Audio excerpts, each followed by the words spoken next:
Society sold you a massive lie. They told you that the goal of life is to be happy. So, you chase it. You scroll, you swipe, you buy things you don't need, looking for that quick hit. But at the end of the day, you feel completely empty, burnt out, and miserable. Why? Welcome to the lab. Today, we are dissecting the dopamine trap. Let's look at the hardware. Most people think dopamine is the happiness chemical. That is biologically incorrect. Dopamine is the wanting chemical. It is the drive, the craving, the motivation to keep hunting. For your ancestors, dopamine was a survival tool. It forced them to hunt in the freezing cold so they wouldn't starve. But today, your survival isn't threatened. You have a rectangular slot machine in your pocket 24/7. Every notification, every sugar hit, every viral video is a microdose of cheap dopamine. Here is the trap. What goes up unnaturally fast must crash unnaturally hard. When you flood your brain with cheap dopamine, your baseline drops. Your receptors literally numb themselves to survive the flood. That is why nothing feels fun anymore. That is why you can't focus on a book or a conversation. You haven't lost your passion. You have just fried your reward system with cheap pleasure. Psychologists call it the hedonic treadmill. You keep running faster just to feel normal. It's an addiction. So, how do we step off the treadmill? We look to the Stoics. 2,000 years ago, the Stoic philosopher Seneca was one of the richest men in Rome.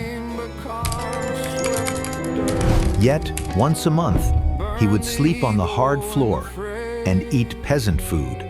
Why? He called it voluntary discomfort.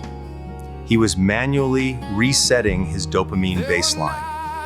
Seneca knew that if you become a slave to pleasure, the slightest discomfort will destroy you.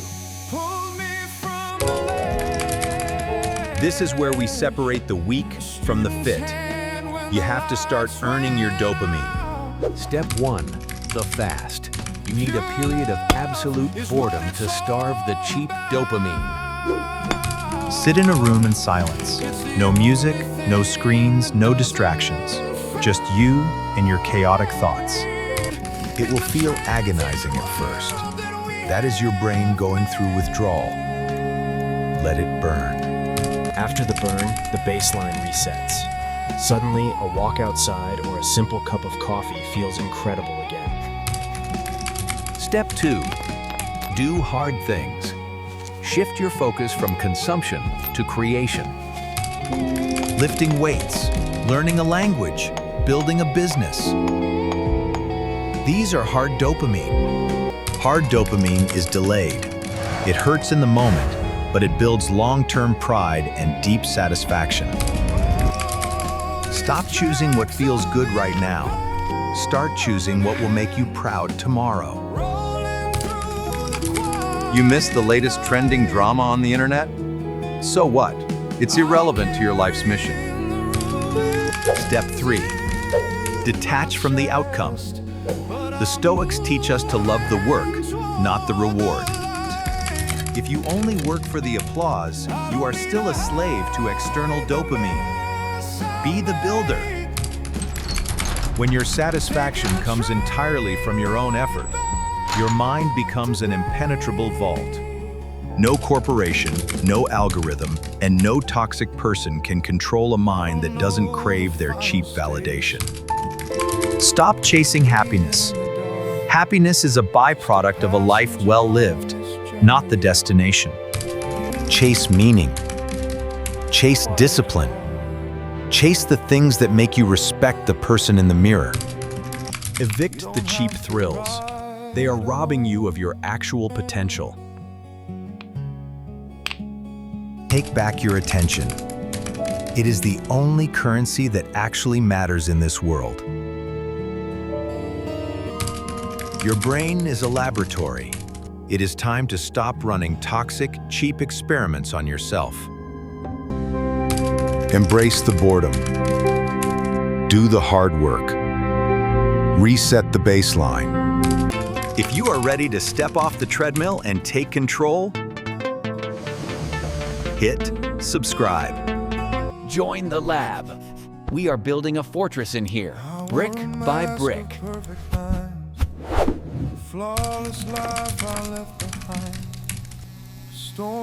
Stay fit.